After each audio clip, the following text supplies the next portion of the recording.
السلام علیکم دوستو، قصہ ڈائری وتھ کیسر میں آپ کو خوش آمدید کہتے ہیں۔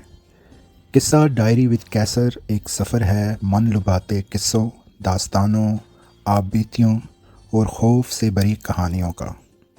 اور اس سفر میں آپ کی شمولیت کو یقینی بنانے کے لیے ہماری ڈسکرپشن میں دیے گئے انسٹاگرام ایڈریس اور ای میل ایڈریس پہ آپ اپنی کہانیاں لکھ کر ہمیں بھیج سکتے ہیں، اور پھر ان کہانیوں کو آپ کے نام یا آپ کے چینل کے نام کے ساتھ پڑھا جائے گا۔ تو چلتے ہیں آج کی کہانی کی طرف۔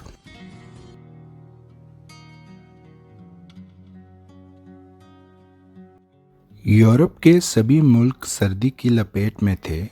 ہلکی برف باری کا نہ رکنے والا سلسلہ جاری تھا، اور برف کی سفید چادر اور آسمان سے برستی روئی جیسی برف ماحول کی خوبصورتی کو چار چاند لگا رہی تھی۔ کرسمس کا تہوار قریب تھا، اس لیے شہروں میں دکانوں اور گھروں کے باہر کی سجاوٹ اور برقی کمکمے دیدنی تھے۔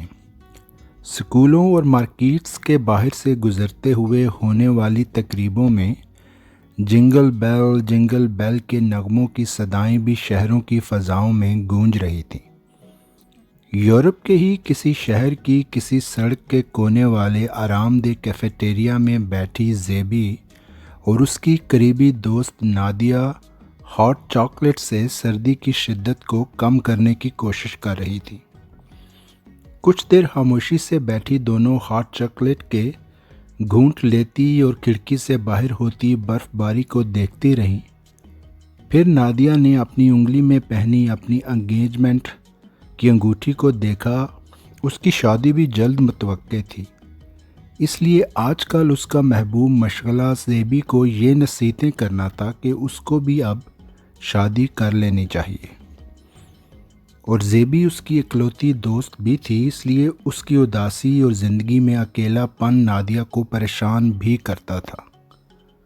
زیبی ویسے تو لاپرواہ، لاابالی اور ہر بات کو ہنسی میں اڑا دینے والی لڑکی تھی، لیکن نادیہ اس کی زندگی کی اداسی اور دکھ سے واقف تھی، اس لیے وہ چاہتی تھی کہ زیبی کو کسی کا ساتھ مل جائے۔ نادیہ نے اپنی انگیجمنٹ رنگ کو انگلی میں گھماتے ہوئے زیبی کی طرف دیکھا اور بولی، شادی کے بارے میں کیا سوچا آپ نے میڈم؟ زیبی نے اپنی مخصوص لاپرواہی والی مسکراہٹ کے ساتھ ہاٹ چاکلیٹ کا سپ لیا اور بولی، ارے میری نادان نادیہ، یہ دنیا کے رشتے اور محبتیں ہمارے نصیب میں کہاں؟ میں تو لگتا ہے بس تمہارے بچے کھلانے کے لیے دنیا میں آئی ہوں، اس لیے تمہاری شادی کا انتظار ہے۔ فضول باتیں کرنے میں تو میڈم کا ثانی نہیں، نادیہ تنگ آ کے بولی۔ انشاءاللہ ہوگا بھی نہیں۔ اب اٹھو، کلاس کا پہلا دن ہے اور میرا لیٹ ہونے کا کوئی پروگرام نہیں۔ زیبی ہاٹ چاکلیٹ کا کپ ٹیبل پہ رکھ کر اٹھتے ہوئے بولی۔ دونوں کیفیٹیریا سے باہر نکلیں اور برف سے اٹے فٹ پاتھ پر ہیل پہنے احتیاط سے قدم اٹھاتی نزدیکی ایشین کمیونٹی سینٹر کی طرف چل دیں، جہاں اردو لٹریچر کے شارٹ کورس کا انعقاد کیا گیا تھا، اور دونوں نے ٹائم پاس کرنے کے لیے اس 6 ماہی کورس میں داخلہ لے رکھا تھا۔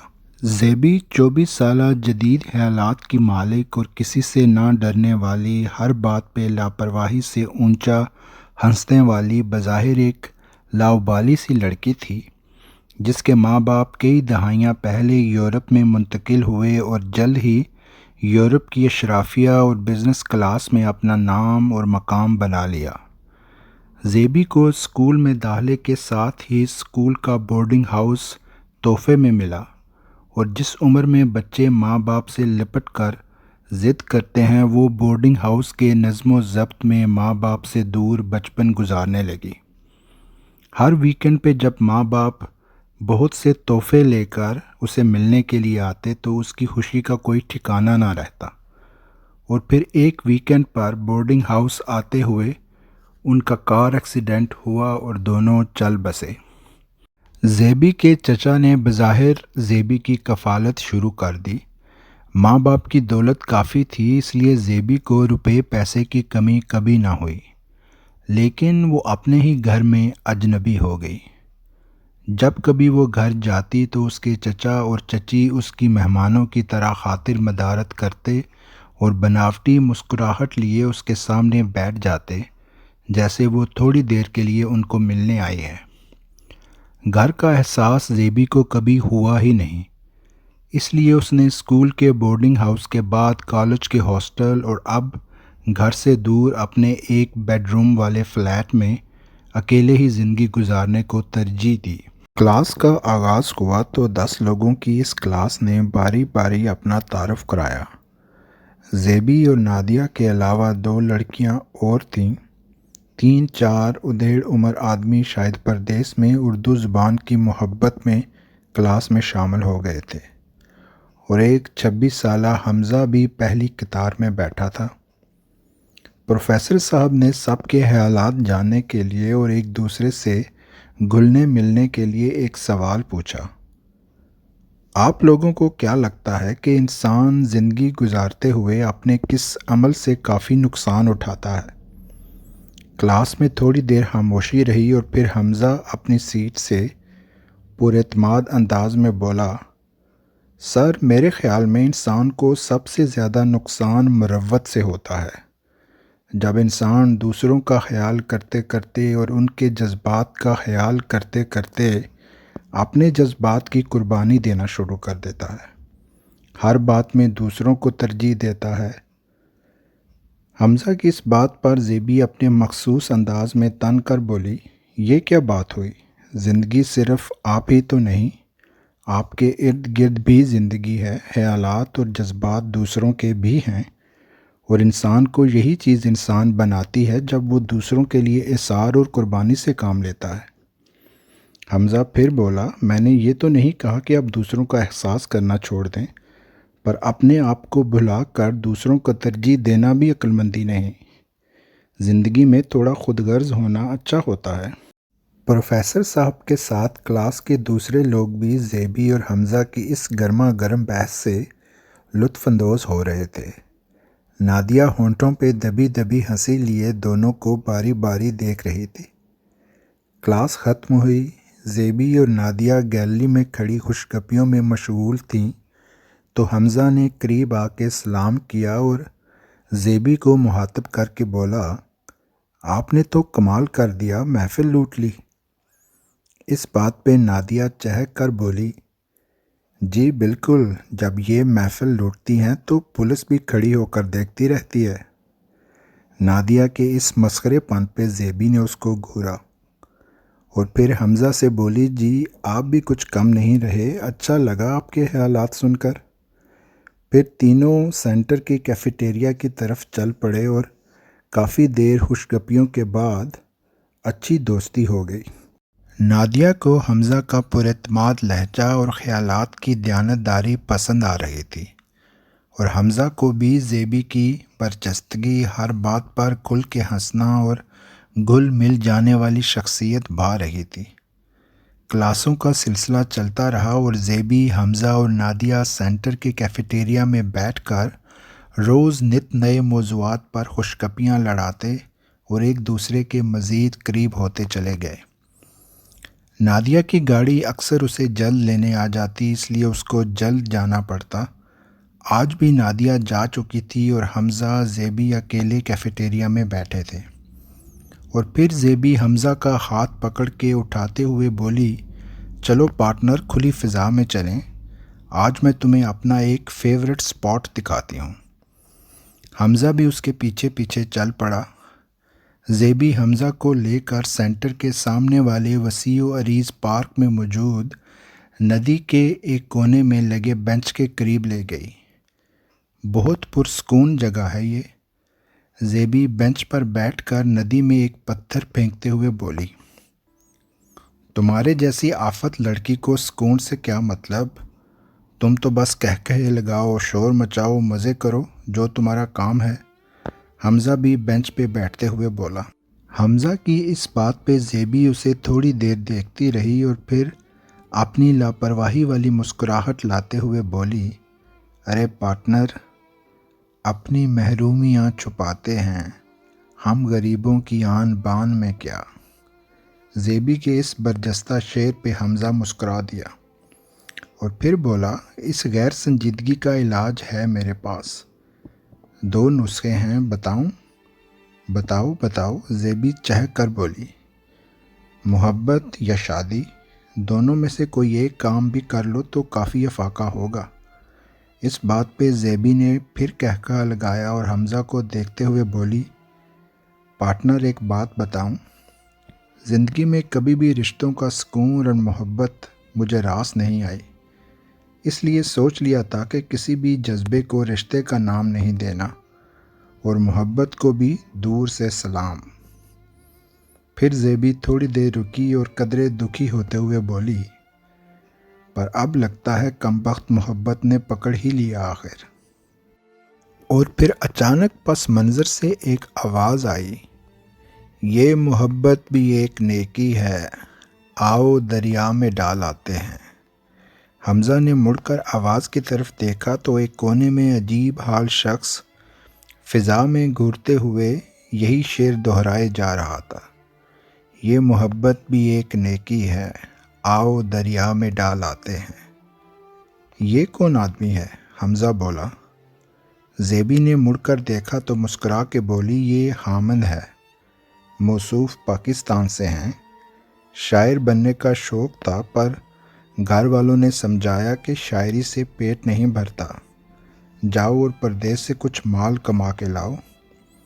اب دن کو یہاں کام کرتے ہیں اور شام کو یہاں اس پارک میں آ کے بیٹھ جاتے ہیں اور اپنے پسندیدہ شعر بآواز بلند پڑھتے ہیں، اور اگر کوئی گزرنے والا واہ بول دے تو ان کی محنت وصول ہو جاتی ہے۔ میری طرح پارک کا یہ کونا ان کا بھی فیورٹ سپاٹ ہے، یہیں ان سے ملاقات ہوئی اور ان کی سٹوری پتہ چلی مجھے۔ حمزہ حامد کی سٹوری سن کے مسکرایا اور بولا، عجیب آدمی ہے۔ پھر حامد کی طرف دیکھا اور اس کے شعر پہ بآواز بلند بولا، واہ۔ اس تعریف سے حامد خوش ہوتے ہوئے پھر وہی شعر دہرانے لگا، یہ محبت بھی ایک نیکی ہے، آؤ دریا میں ڈال آتے ہیں۔ تم سناؤ مسٹر، تمہارا آگے کیا پلان ہے؟ یہ کورس تو کچھ دنوں میں ختم ہونے والا ہے، زیبی نے حامد کی طرف دیکھتے ہوئے پوچھا۔ بس 1-2 ماہ میں دوسری اسٹیٹ میں شفٹ ہو جاؤں گا، حمزہ نے سنجیدگی سے جواب دیا۔ اپنا لیدر گارمنٹس کا بزنس وہیں شروع کروں گا، عروج اور اس کی فیملی بھی وہیں ہوتے ہیں، اس کے فادر کا بھی لیدر گارمنٹس کا ہی بزنس ہے۔ گھر والے چاہتے ہیں کہ اب ہماری شادی بھی ہو جائے، میں اور عروج کافی سالوں سے ایک دوسرے کو جانتے ہیں۔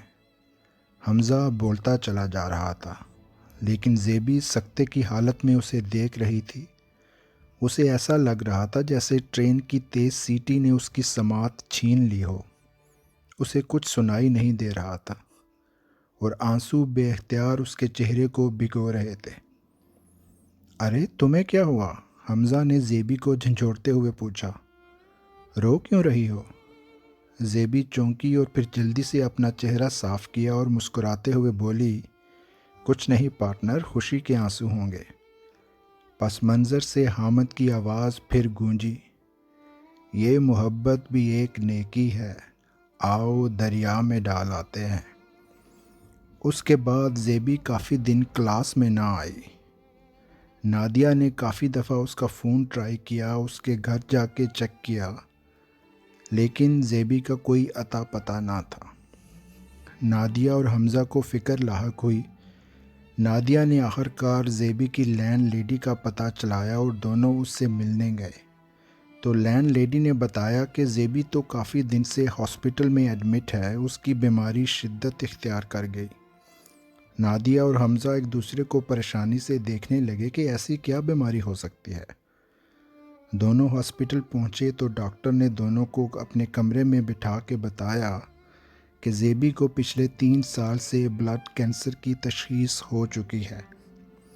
علاج جاری تھا اور اس نے سختی سے بیماری کو راز میں رکھنے کی تاکید کر رکھی تھی۔ کافی بہتری آ رہی تھی اور امید بھی جاگ اٹھی تھی، لیکن پھر پچھلے کچھ دنوں سے اچانک نہ جانے کیا ہوا، زیبی کے جسم نے دوا اور علاج کو رسپانس کرنا ہی چھوڑ دیا۔ ایسا لگ رہا تھا کہ زیبی زندہ ہی نہیں رہنا چاہتی، اور اب تو زیادہ وقت نہیں رہا۔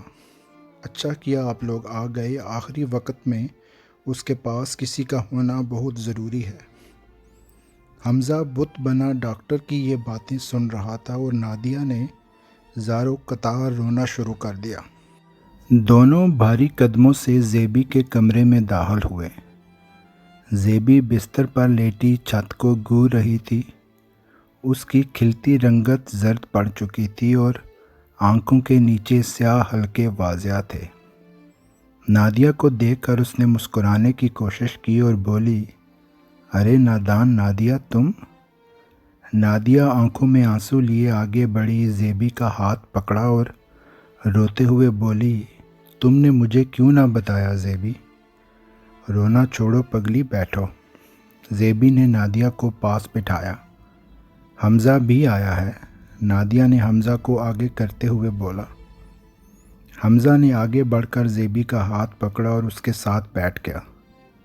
یہ سب کیسے ہوا زیبی؟ تم نے ہمیں کیوں نہیں بتایا؟ بس اب جلدی سے ٹھیک ہو جاؤ، حمزہ بچوں کی طرح بولتا چلا گیا۔ زیبی نے گہری اور اکھڑی اکھڑی سانس کے ساتھ پھیکی مسکراہٹ سجا کے حمزہ کا ہاتھ دبایا اور بولی، بس تمہارے ساتھ زندگی کے سمندر میں تیرنے کی خواہش کی تھی پارٹنر۔ تم تو کمال کے تیراک نکلے، ہمیں بھی لے ڈوبے۔ لگتا ہے تمہاری اور عروج کی شادی کی خبر میرے کینسر کو پسند نہیں آئی، دل ٹوٹ گیا بیچارے کا۔ زیبی کی یہ بات سن کر نادیہ اس سے لپٹ کر پھوٹ پھوٹ کر رونے لگی۔ حمزہ کی آنکھیں بھی بھیگ گئیں اور بولا، بس تم ٹھیک ہو جاؤ زیبی، سب ٹھیک ہو جائے گا۔ میں نے کہا تھا نا، دنیا کی یہ محبتیں میرے نصیب میں نہیں۔ میرے بعد بھی میرے اس فیورٹ سپاٹ پہ ضرور جایا کرنا حمزہ۔ زیبی نے یہ الفاظ ادا کیے اور پھر اس کے چہرے پر بے چینی اور اضطراب بڑھنے لگا۔ زیبی نے حمزہ کے ہاتھ کو مضبوطی سے پکڑ لیا۔ کچھ لمحے اکھڑی سانسیں لینے کے بعد زیبی کی گرفت ڈھیلی پڑ گئی اور اس کا چہرہ پرسکون ہو کر ایک طرف ڈھلک گیا۔ کمرے میں ہر طرف خاموشی چھا گئی۔ زیبی مر چکی تھی۔ ڈاکٹر نے اس کی سانسیں چیک کیں اور پھر اس کے چچا کو اس کی موت کی خبر دینے چلا گیا۔ نادیہ زیبی کے بیڈ سے لپٹ کر پھوٹ پھوٹ کر روئے جا رہی تھی۔ حمزہ سکتے کی حالت میں نہ جانے کب بھاری قدم اٹھاتا بغیر کچھ سوچے سمجھے پارک کے اسی کونے میں آ کے بیٹھ گیا جہاں زیبی سے اس کی آخری ملاقات ہوئی تھی۔ زیبی کی ہر بات اسے یاد آ رہی تھی۔ کسی طرف سے آتی ہوئی خاتون کی ہیل کی آواز اسے آتی تو اسے زیبی کی ہیل کی چاپ یاد آ جاتی اور وہ چونک کر اس طرف دیکھتا۔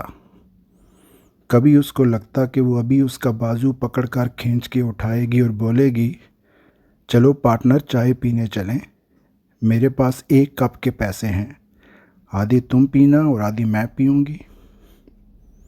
پھر زیبی کے الفاظ اس کے کانوں میں گونجتے، دنیا کی محبتیں میرے نصیب میں نہیں پارٹنر۔ حمزہ کی آنکھیں بھیگ رہی تھیں۔ وہ بے اختیار زیبی کو بتانا چاہتا تھا کہ وہ اس کو کس قدر چاہتا ہے۔ اچانک پس منظر سے حامد کی آواز گونجی، محبت اب نہیں ہوگی، یہ کچھ دن بعد میں ہوگی، گزر جائیں گے جب یہ دن، ان کی یاد میں ہوگی، محبت اب نہیں ہوگی، محبت اب نہیں ہوگی۔